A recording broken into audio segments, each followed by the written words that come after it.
Bem, meus amigos, correlato à questão do exercício em si da publicidade institucional, nós temos outra peculiaridade importante no tocante a essa ferramenta estatal, que é o gasto com publicidade. É muito comum que no ano da eleição se intensifique a divulgação das melhorias, dos feitos daquela administração, do gestor que vai se candidatar à reeleição, ou mesmo que vai ter um sucessor que geralmente participa de algum posto ali da administração.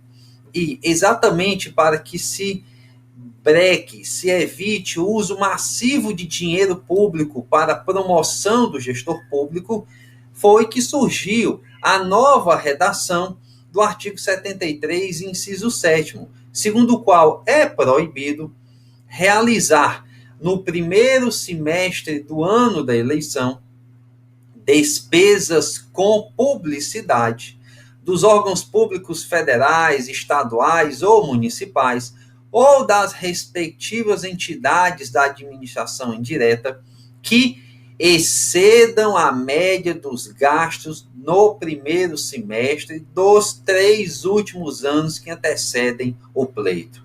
Então, você vai pegar os 3 anos anteriores ao eleitoral, vai pegar os valores gastos em cada primeiro semestre desses anos e vai fazer a média. A média é o teto e ponto final. Não tem maiores discussões. Aliás, por falar em publicidade, meus amigos, eu queria que vocês percebessem o seguinte: há também um crime eleitoral muito interessante nessa matéria, que é o do artigo 40 da Lei das Eleições, que veda o uso de símbolos, imagens assemelhados ao utilizado pela administração pública, tá bom? Então, atenção a esse tipo penal, porque acontece muito na prática. E percebam aqui sobre a questão de despesas com publicidade. Qual é a interpretação que se retira de despesas com publicidade? Vamos lá. A melhor interpretação da regra do artigo 73, inciso 7º, no que tange a definição para fins eleitorais do que sejam despesas com publicidade, é no sentido de considerar o momento da liquidação, ou seja, do reconhecimento oficial de que o serviço foi prestado, independentemente de se verificar a data do respectivo empenho ou do pagamento, para fins de aferição dos limites. A adoção de tese contrária à esposada pelo acórdão regional geraria possibilidade inversa, essa sim, perniciosa ao processo eleitoral, de se permitir que a publicidade realizada no ano da eleição não fosse considerada, caso sua efetiva quitação fosse postergada para o ano seguinte da eleição, sob o título de restos a pagar, tá bom? Isso aqui é um artifício, uma artimanha que era muito utilizada pelos gestores e que a jurisprudência do TSE acabou de sepultar. Percebam também o artigo 73, inciso 6º, estamos chegando aí ao final da matéria. Vamos aqui dar uma acelerada porque são dispositivos mais simples. Artigo 73, inciso 6º, diz que é proibido, nos 3 meses que antecedem um pleito, fazer pronunciamento em cadeia de rádio e televisão, fora do horário eleitoral gratuito, salvo quando, a critério da Justiça Eleitoral, tratar-se de matéria urgente, relevante e característica das funções. Isso não impede o gestor, o agente público, o candidato, de dar entrevistas aos meios de comunicação. Ele não pode fazer uso do pronunciamento de cadeia, isso é, aquela junção de todos os meios de comunicação e disseminação uniforme da matéria, tá bom? Aqui, inclusive, decisão do TRE de Rondônia. Não se amolda ao tipo legal entrevista de terceiro em programa isolado de rádio ou televisão. O chefe do Poder Executivo não fica inibido puramente de conceder entrevistas a órgãos de comunicação no período eleitoral. O que não pode é se servir de emissoras como palanque, muito menos se pronunciar em cadeias. Ok? Tranquilo. Não precisa de intuito eleitoreiro. É restrito ao âmbito da eleição. E há uma dúvida sobre a questão da limitação territorial. Parte da doutrina diz que se ele se pronunciar em cadeia em outro município, outra circunscrição em que ele não vai concorrer, não haveria essa conduta vedada. Revisão geral da remuneração dos servidores públicos, 73, inciso 8º, tentando limitar esse apelo remuneratório, diz que é proibido fazer na circunscrição do pleito revisão geral da remuneração dos servidores públicos que exceda a recomposição da perda de seu poder aquisitivo ao longo do ano da eleição, a partir do início do prazo estabelecido no artigo 7º desta lei até a posse dos eleitos. Vejam, aqui há uma divergência já na doutrina perguntando se a recomposição salarial de parte da categoria configura a conduta vedada, já que ele fala dos servidores. A mim parece que sim.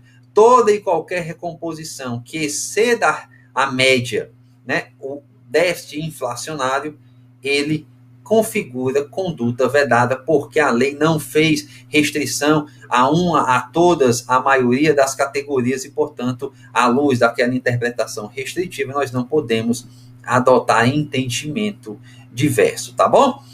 As promessas de aumento de remuneração não configuram essa conduta vedada, beleza?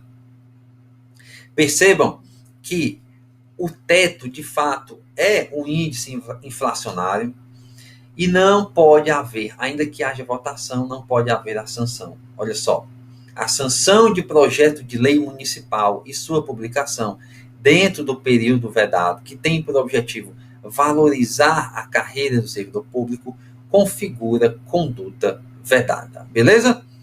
A aprovação de projeto de lei que tiver sido encaminhado antes do período vedado não se encontra obstada, desde que se restrinja a mera recomposição do período aquisitivo. Tá bom? Não há nenhuma vedação à promessa de campanha para aumento, como a gente falou, a aplicação restrita, o intuito eleitoreiro é despiciente, ou seja, é dispensável. E aí a gente entra nas duas últimas condutas vedadas, que são muito simples de se entender e não apresentam maiores polêmicas. A primeira do artigo 75, né? Os gestores públicos em ano eleitoral têm um fetiche de inauguração de obras. Isso é natural, eles querem mostrar serviço, querem mostrar proatividade, querem mostrar, portanto, os dividendos, os legados da sua gestão. E aí o 77 diz, é proibido nos 3 meses que antecedem as eleições realizar inaugurações de obras públicas. Aqui o TSE faz um temperamento na literalidade do dispositivo. Segundo a Corte, não basta a simples presença física. É preciso que a pessoa tenha lugar de destaque naquele evento. É mais um invencionismo do TSE, ao meu sentir, porque a lei não diz isso. A lei diz comparecimento. Ainda que a pessoa não tenha posição de destaque, mas seja o gestor apoiado, seja o candidato apoiado pela gestão, é claro que aquilo lhe gera um benefício eleitoral. Mas a Corte diz que é preciso uma posição de destaque.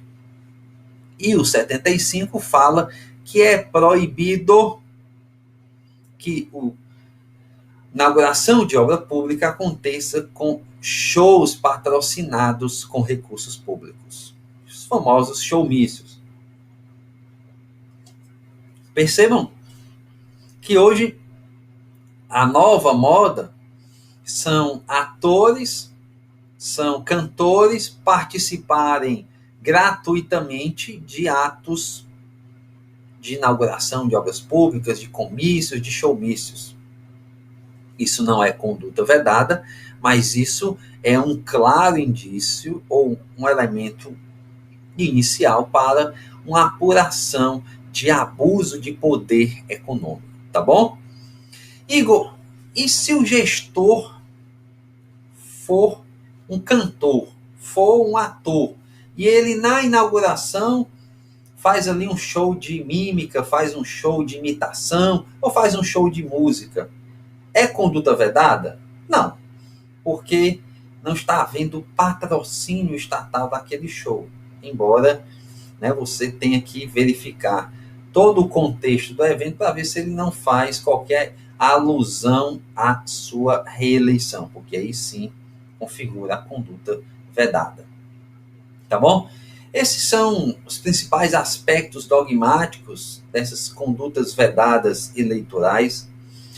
Vamos ainda ter algumas aulas sobre os aspectos processuais, vamos estudar as ações eleitorais de combate à corrupção eleitoral, AIME, AIGE, ação por condutas vedadas, as limitações probatórias, como o artigo 368-A, mas, por enquanto, a gente encerra por aqui e estamos à disposição de todos vocês. Um grande abraço e até a próxima.